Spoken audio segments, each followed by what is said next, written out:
Ellos, el comprar flores en línea de una empresa confiable, que ya inclusive tiene un historial de sus pedidos anteriores y que le puede dar hasta sugerencias, es un beneficio real.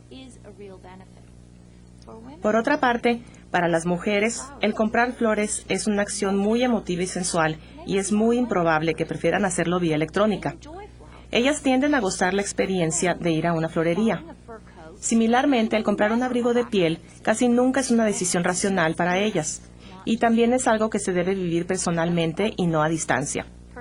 Este tipo de producto, comprado ya sea por un hombre o por una mujer, tiende a no ser muy propio para el formato de en línea.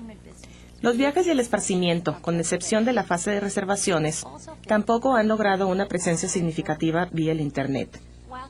Aunque los consumidores están aprendiendo a reservar sus propios vuelos, seleccionar sus asientos y solicitar a la línea aérea sus requerimientos especiales de alimentos, la entrega real de servicio y satisfacción todavía depende de la experiencia viviente en ese avión, o en el hotel, o en el parque recreativo. Independientemente de qué tan eficiente pueda ser el servicio de reservación vía electrónica, si la espera en el aeropuerto es muy larga o la cama en el hotel incómoda, la experiencia para el consumidor será negativa. Los proveedores de estos servicios necesitan igualar la eficiencia del Internet con la calidad de la experiencia del cliente. La empresa en el ramo del cuidado de la salud también ha tenido dificultades para tener éxito en línea.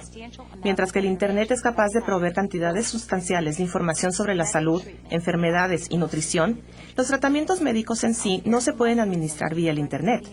El cuidado de la salud debe ser administrado directamente al individuo y sigue siendo intenso en mano de obra. Los negocios de reparación de autos por naturaleza tampoco son adecuados para el comercio electrónico. El sistema de ventas de automóviles a través de concesionarios es un sistema un tanto anacrónico, pero tiene protección reglamentaria de la ley de Estados Unidos. Un auto no puede ser vendido totalmente en este país de manera legal vía el Internet. Tampoco puede ser reparado un automóvil vía el Internet, aunque algunos diagnósticos mecánicos son factibles. Por último, veamos la empresa del ramo de la construcción. Las constructoras tampoco han podido adaptarse al modelo de comercio electrónico. Al concursar por un contrato vía el Internet, se expanden las posibilidades tanto de ofertantes como productores de tal manera que las empresas especializadas en ciertas áreas se puedan ágilmente conectar a los contratos de su ramo. Sin embargo, el trabajo mismo de construcción tiene que desempeñarse físicamente y no virtualmente. Ahora veamos aquellos sectores de actividad que sí son aptos para tener éxito con el comercio electrónico. Cualquier organización que realiza servicios de intermediación de información, que puede simplificar los aspectos operativos de una compraventa o que ofrece múltiples productos y servicios y que obtiene utilidades por diferentes conceptos, tiene casi siempre una mejor probabilidad de éxito en el mercado de comercio electrónico. Analice qué parte de un proceso de compra-venta es agradable para el consumidor, qué partes le molestan y cuáles son los elementos que éste odia. Evalúe si su producto o servicio, ofrecido vía Internet, puede eliminar las partes del proceso que el consumidor rechaza. Si este es el caso, usted puede tener un espacio muy competitivo de negocio en el mercado electrónico.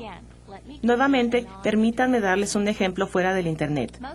La mayoría de los hombres odian rasurarse, pero casi siempre les gusta mostrar una barba muy bien cortada o una cara muy bien afeitada. O por lo menos esto les agrada a su esposa y amigas. Igualmente, a la mayoría de las mujeres no les agrada todo el tiempo que se requiere para arreglar su cabello, pero prefieren verse bien. Para cualquier estilista o fabricante que pudiera desarrollar un método con el cual un hombre pudiera lograr tener una cara bien afeitada sin afeitarse, o una mujer un cabello bien peinado sin ningún esfuerzo, las utilidades serían increíbles. El comercializador eficaz vía Internet es aquel que descubre cómo agradar al consumidor y entregarle un producto final sin tropiezos.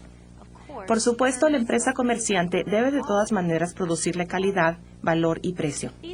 Aquí podemos incluir a las empresas que le venden a otras empresas, la industria de servicios financieros, la industria de esparcimiento y las empresas que operan en ciertos nichos de mercado. El sector productivo más apropiado para el modelo de comercio electrónico es el llamado B2B o empresa a empresa. Puesto que la mayoría de las adquisiciones entre empresas son muy rutinarias, este sector de negocios ha sido y continuará siendo muy eficiente vía electrónica, ya que este medio reduce costos por economías de escala, por un manejo más eficiente de la cadena de proveedores y por la reducción de personal en el proceso.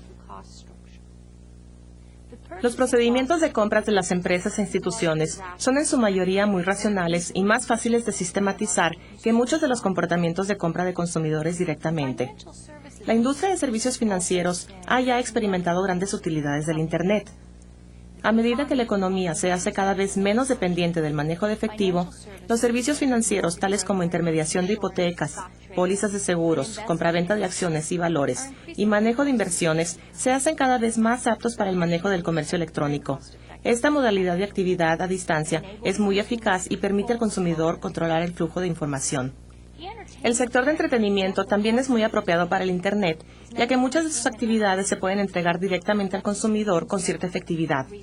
Sin embargo, existe un problema inherente con la entrega de música, videos, etc., especialmente entre la generación joven usuaria del web. El problema es lo que llaman mentalidad Napster. Muchos creen que la mayoría de los servicios de software de entretenimiento deben ser gratis. Los muchos años en que la empresa Napster ofreció música sin costo, hasta que se le prohibió legalmente, han acostumbrado a muchos consumidores menores de 25 años de edad a la idea de que muchos productos deben ser gratis y que los derechos de propiedad intelectual son irrelevantes.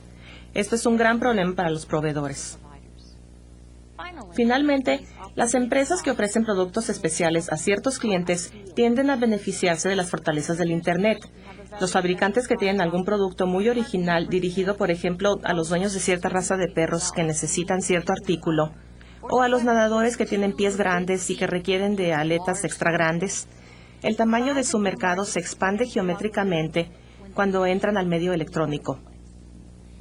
En contrapartida, los consumidores de cierto nicho de mercado pueden ahora buscar vía electrónica a diferentes proveedores de un mismo producto y hacer comparaciones entre ellos antes de comprarlo. Los nichos de mercado pueden ser muy benéficos cuando se manejan vía electrónica, ya que reducen los esfuerzos tanto del productor como del comprador en la búsqueda y entrega satisfactoria de los productos. Algunos productos que representan compras de una sola vez en la vida, tales como algún artículo propio para una boda, bueno, espero que sea solo una compra en la vida. El Internet es uno de los medios más útiles que tiene el consumidor para realizar un proceso de búsqueda. Permítanme terminar con algunas breves observaciones sobre la naturaleza humana y el Internet. El comerciante exitoso del Internet tiene que darse cuenta que aunque el equipo electrónico o hardware ha cambiado rápidamente y se ha convertido en una nueva herramienta tecnológica, el elemento humano, el usuario, no ha cambiado sustancialmente. Los primeros proveedores de servicios de Internet esperaban una revolución radical de comportamiento en el consumidor, ya que el sistema y el medio eran tan diferentes y los usuarios iniciales exploraban nuevos sitios electrónicos continuamente. Ese comportamiento inicial lo exhibieron los verdaderos innovadores de este nuevo mercado de comercio electrónico, pero a medida que los nuevos usuarios se conectaban al Internet, su comportamiento comenzó a ser menos extremoso y menos aventurero. Aún los usuarios originales comenzaron a sentirse cómodos con ciertos sitios web, los comenzaron a etiquetar y comenzaron a caer en rutinas de acceso. Los consumidores son siempre criaturas de confort que buscan formas simplificadas para resolver sus problemas. Recientemente, en una investigación que realizamos en Estados Unidos, Tailandia y Australia, encontramos que los compradores vía el Internet buscan sitios web que tienen la apariencia de tiendas en las cuales ellos han ya comprado. Prefieren familiarizarse con las áreas y mercancías disponibles y poder brincarse con el cursor las secciones de la tienda que no les interesa. En muchas maneras descubrimos que en realidad no buscan algo dramáticamente distinto, sino algo que simplifique sus vidas. Los humanos somos en muchos sentidos criaturas de costumbre. Tendemos a visitar los sitios electrónicos y las tiendas que ya conocemos. Una vez que visitamos un nuevo sitio por primera vez, como Amazon.com, el cual no conocemos fuera del medio electrónico, tendemos a habituarnos a él.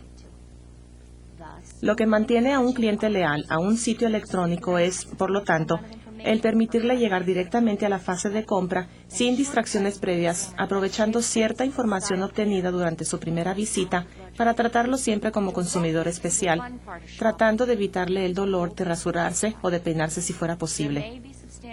El consumidor tiene ventajas sustanciales al visitar por primera vez un sitio Internet y registrar su información personal, ya que ese sitio se convierte casi como en su restaurante preferido. Así como el consumidor que visita un centro comercial, generalmente se estaciona siempre en una misma área, y visita regularmente solo 3 o 4 de las más de 100 tiendas de dicho centro, los consumidores vía electrónica también tienden a establecer sus patrones de visita rutinaria. Si su organización se clasifica en alguna de las categorías o sectores de negocios que hemos ya comentado como apropiadas para el comercio y servicios electrónicos, entonces haga un esfuerzo para que su sitio web sea el principal imán para su cliente, haciéndolo leal usuario de sus servicios. Simplifique la vida de su cliente, pero no espere que éste vaya a evolucionar o cambiar de estilo o psicología. Él seguirá siendo el mismo consumidor de siempre. Muchas gracias. Empecemos con la primera sesión de preguntas y respuestas.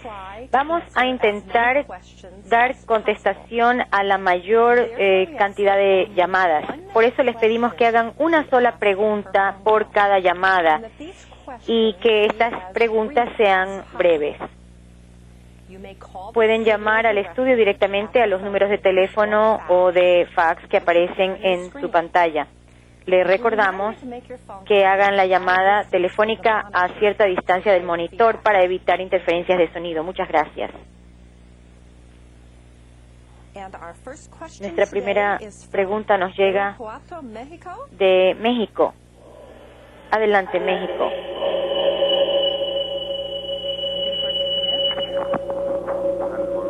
Adelante, México. Sí, bueno. La pregunta es, ¿qué clase de producto o servicio de México se puede beneficiar del comercio electrónico para aumentar sus exportaciones? ¿Qué tipo de producto o servicio? ¿Podría hablar sobre este tema, Lois? Una de las cosas que por lo general en la que uno piensa es si tengo algo que realmente se diferencia de los productos que ofrecen otras personas y que no está disponible en todas partes.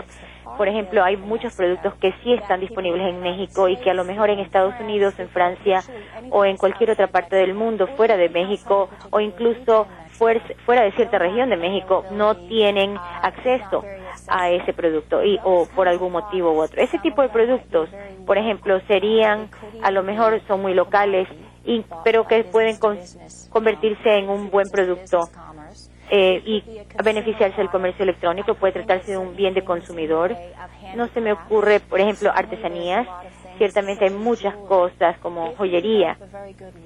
Y si tienen ustedes un buen sitio web, eso que pueda realmente exhibir estas cosas muy bien y los detalles, por ejemplo, de la joyería en plata, esto el consumidor puede estar sentado en su casa en línea y revisar la joyería en la pantalla de televisión y comprarla sin ningún intermediario y comprar a un buen precio. Y de esta manera, entonces, el margen de ganancia puede ser fenomenal. Y por supuesto, lo que hay que examinar es si el producto que yo tengo que ofrecer es algo que no lo pueden encontrar en otras partes o que hay menos probabilidades. Lo que es local, por ejemplo, México tiene cosas maravillosas y puede obtener mucha rentabilidad de ciertos productos que solo pueden ellos ofrecer. También hay que ver si los costos de producción son más bajos en México. Entonces puede encontrar mercados en Estados Unidos con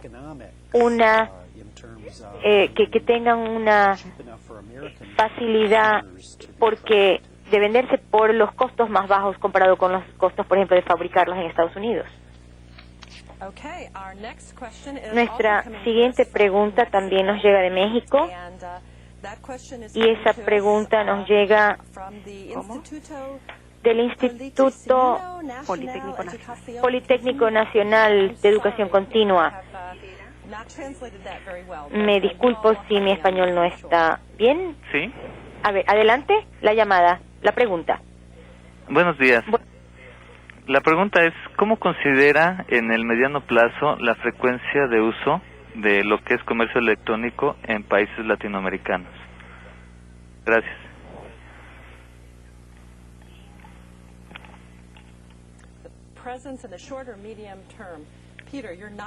Peter, ¿quieres tú contestar? Yo pienso que Latinoamérica está lista para aumentar el comercio electrónico a corto plazo y obviamente mucho más a mediano plazo. Una de las cosas interesantes respecto del comercio electrónico es que casi instantáneamente se puede crear un mercado mundial. Y eso no quiere decir que usted tiene que cerrar sus instalaciones o sus operaciones comerciales tradicionales, su tienda o su sala de exhibición. Lo que sí significa es que uno puede quizás expandir el negocio, ampliarlo, simplemente a nivel mundial y entrando en la gran telaraña mundial, ya sea que venda cosas de cerámica o de platería, orfebrería en general o alimentos. Puede ser muy atractivo para la gente de Japón a Suecia, por ejemplo, y de pronto ahora ya tienen ellos acceso a productos que ustedes ofrecen desde México sin tener que ir allá. Así que creo que es una oportunidad muy importante de aprovechar en el mercado. Hay una gran ventaja que tiene Latinoamérica. Si pensamos en los idiomas del mundo, hay miles de idiomas, pero más de la mitad del mundo hablan chino, inglés o español. Actualmente un 83% de todo lo que está en la Internet está en inglés y luego en japonés. Así que lo que desarrollen un sitio web en español inmediatamente tiene acceso a unos 600,000 personas, y muchos japoneses incluso también preferirían leer y escribir español antes que inglés, de tal manera que en estos casos incluso los mismos productos que ya están disponibles en un sitio americano, si se lo hacen en español, se crea un gran mercado. Nosotros trabajamos aquí en Estados Unidos con alguien que ha tomado un producto bastante tonto, que lo ha puesto disponible en promociones en Estados Unidos, los vende en línea y los vende, y ha hecho un trabajo fenomenal. En Estados Unidos de 10 a 20% de las personas en California y Texas, por ejemplo, hablan español, de tal manera que ni siquiera ustedes, los mexicanos, tendrían que traducir al inglés su sitio web, de tal manera que incluso en español funciona. Lamentablemente español no está tan representado en Internet todavía. La siguiente pregunta nos llega de Panamá, de la Universidad Tecnológica de Panamá. Vamos a escuchar. Panamá, adelante. Buenas. Desde la Universidad Tecnológica de Panamá, la pregunta es la siguiente. ¿Cuál es su experiencia de comercio electrónico en países del tercer mundo con poca tecnología? Gracias.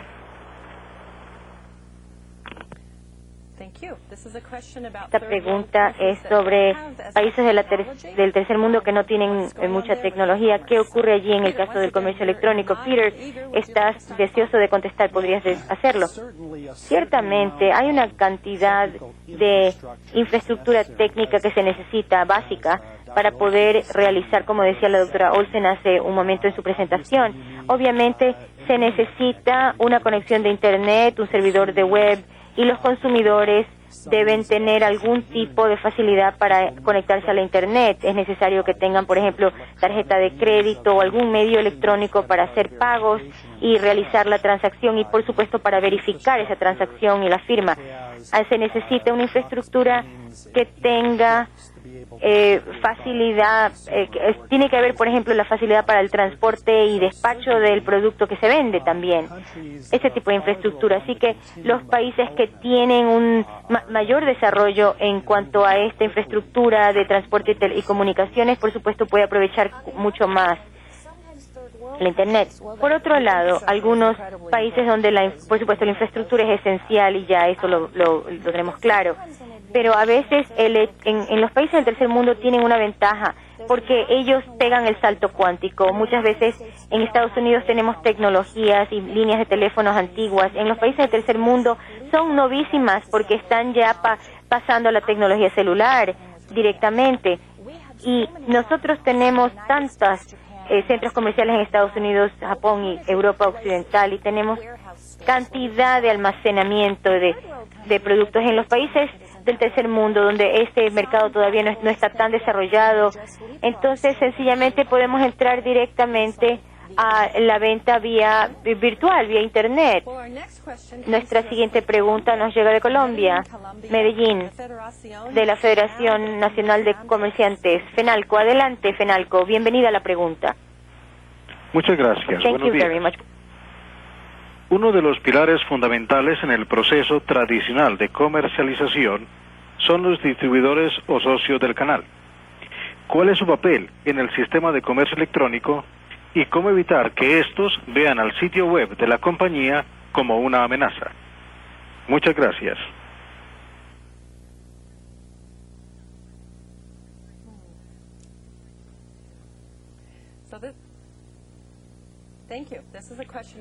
Gracias. Esta pregunta tiene que ver con el papel de los distribuidores en este comercio electrónico. En el concepto que tenemos en inglés, que es este de intermediación, no sé si esto se traduce concretamente, es decir, sacar el intermediario. Esa es una de las cosas más lindas del Internet, es decir, que podemos quitar un nivel de la cadena, y sin embargo los distribuidores también pueden convertirse en un canal, y los que negocian ese canal e interactuar con el proveedor por un lado y con los consumidores por otro lado, de tal manera que pueden ser muy útiles, y aprovechar esta oportunidad también, hacerse cargo de hacia dónde se dirige el mercado y no verlo como una amenaza, sino como una oportunidad de expansión igualmente. También hay otras cosas que se asocian a esto. Yo hablaba con otros ejecutivos hace un año de Matsushita Electric, una empresa asociada con Panasonic en el hemisferio occidental, y ellos tenían la preocupación de que si ponían el producto en Internet tendrían una rebelión entre todos los que venden al menudeo en todo el mundo, pues pensaban que la compañía entonces iba a desechar la relación que tiene con ellos. Ahora, en cambio, esto ha mejorado la industria de venta al por menor. Es un poco difícil porque hay que ver cuáles son las consecuencias en toda esta cadena de proveedores. Esa es una pregunta y una respuesta interesante, cómo integrar el mundo antiguo y el mundo nuevo. Tenemos ahora una pregunta que nos llega de Buenos Aires, Argentina, del grupo... Adelante, Argentina. Sí, buenos días. Buenos días. Desde la Argentina. Le queremos hacer la siguiente pregunta. El mercado de Argentina tiene difundido el uso de la tarjeta de crédito. Sin embargo, su uso por parte del consumidor en la Internet no es muy intenso. Eso por miedo a su uso. ¿Cuál es la manera que ustedes creen que se pueda superar dichas circunstancias?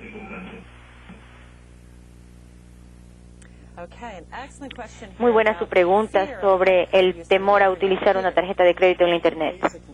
Creo que se trata de un temor racional o irracional. Los sitios web son muy seguros porque tienen un procedimiento muy elaborado de encripción que protegen justamente estos datos personales y de tarjeta de crédito, y la incidencia es muy baja de fraudes. Cuando vamos a una tarjeta, a una estación de servicio, por ejemplo, o a una tienda, cuando entregamos nuestra tarjeta de crédito a un vendedor, a un asistente, a un empleado que la recibe, probablemente esa persona nosotros no tenemos una referencia de crédito de la persona que está manejando nuestra tarjeta en ese momento, que nos la está utilizando. Ellos tienen una copia de nuestra tarjeta, la pueden utilizar, y sin embargo no tenemos ese miedo allí. Así que es el temor a lo desconocido antes que nada, más que nada. Y no podemos decir que es inválido, pero no podemos decir que es totalmente válido. Y los negocios ayudan a la gente, tienen que ayudar a la gente a superar este miedo. Bueno, por ejemplo, anunciando que su sitio web es muy seguro, que lo tienen controlado, que tienen métodos de encripción y procedimientos de seguridad muy estrictos para evitar los fisgones o los hackers. Y las tarjetas de crédito, por supuesto, cuando uno reporta que falta algo, que hay alguna irregularidad, ellos inmediatamente actúan. Así que puede tratarse de no es tanto problema para el consumidor, más bien el problema es para el que emite la tarjeta de crédito. Y pienso que en Estados Unidos tenemos ya la cultura de utilizar las tarjetas de crédito y teníamos ese temor antes de entrar en Internet también. Una de las cosas que podemos hacer para protegernos como consumidor es tener un límite de crédito bajo y aumentar la cantidad de compras solamente cuando la necesitamos para tener la seguridad de que no nos van a cobrar mucho dinero o no nos van a utilizar la tarjeta, porque cada vez que utilizamos la tarjeta así no nos exponemos a mayor cantidad de riesgo. Y ustedes, cuando la aprendan a utilizar con responsabilidad, se van a dar cuenta de que realmente es muy conveniente y se convierte en un instrumento del cual dependemos. Y también es una alternativa a llevar mucho efectivo con uno encima, ¿no? Estoy escuchando que sugieren que quizás la estrategia puede ser de que la empresa entre en el mundo de Internet con una experiencia de productos a menor precio, tal vez para que la gente no tema. Si uno vende algo por $30,000, por ejemplo, ese es el precio de un artículo, va a haber gente que lo va a poder hacer. Pero si tenemos artículos de venta que pueden vender a un precio más módico, por ejemplo, $10, $15, $20, entonces no van a tener tanto miedo porque no van a arriesgar tanto. Si uno compra algo una vez y se da cuenta que lo ordenó desde su casa, en la comodidad de su casa, estando en paños menores, incluso no hay ningún problema porque lo hizo en lugar de tener que salir al centro comercial. Los fabricantes más pequeños también tienen organizaciones que van a encargarse, por ejemplo, del proceso completo por ejemplo, hay gente que no quiere pagar una comisión de 1% o 3% y eso también le quita a usted la responsabilidad. Entonces usted no tiene ni que ser intermediario de las compras con tarjeta de crédito. Ahora nos llega una pregunta de México, de la Universidad de Occidente. Adelante, México. Sí, buenos días. Son dos preguntas. La primera es, ¿qué tan seguro es comprar vía Internet? Y si se conocen los índices de fraude por vía Internet. Gracias.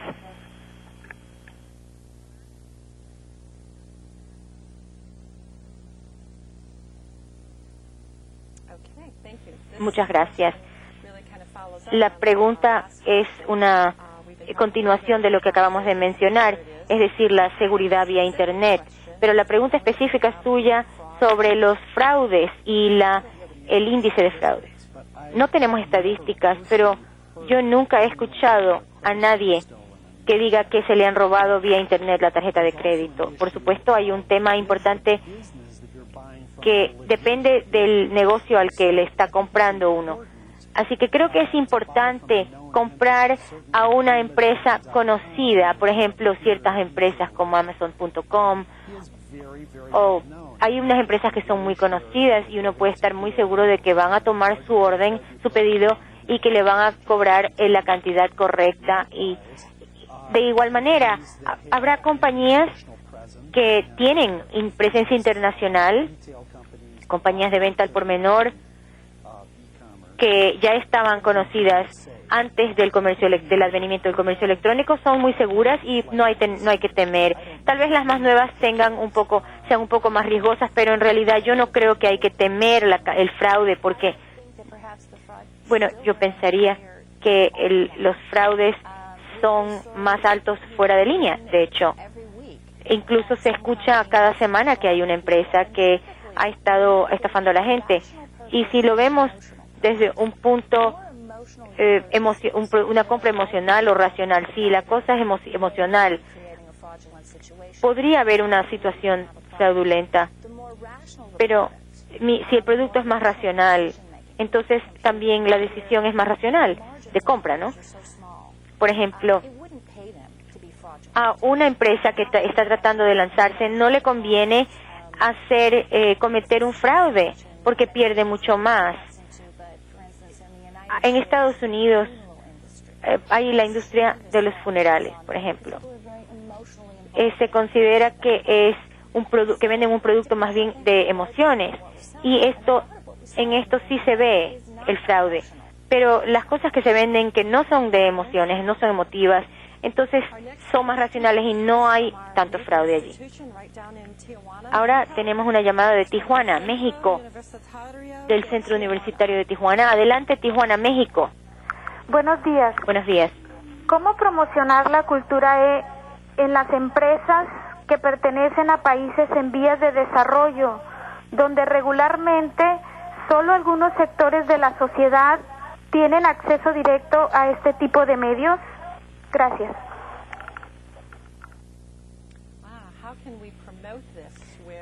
¿Cómo promover donde no toda la población tiene acceso a este medio?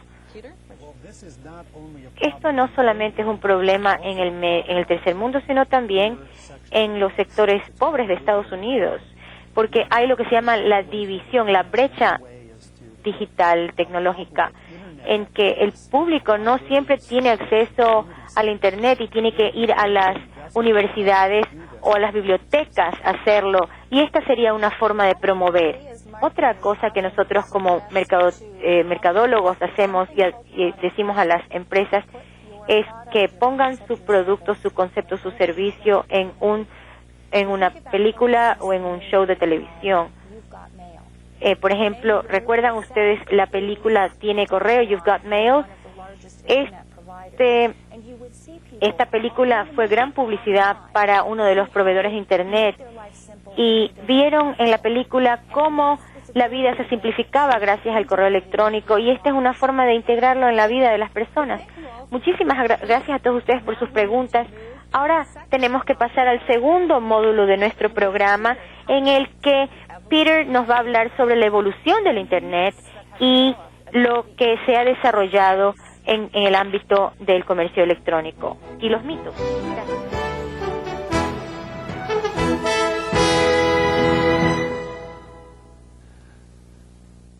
Así como la fiebre del oro durante el siglo XIX en el oeste de Estados Unidos, el comercio electrónico creó una mentalidad de hacerse rico rápidamente entre miles de emprendedores.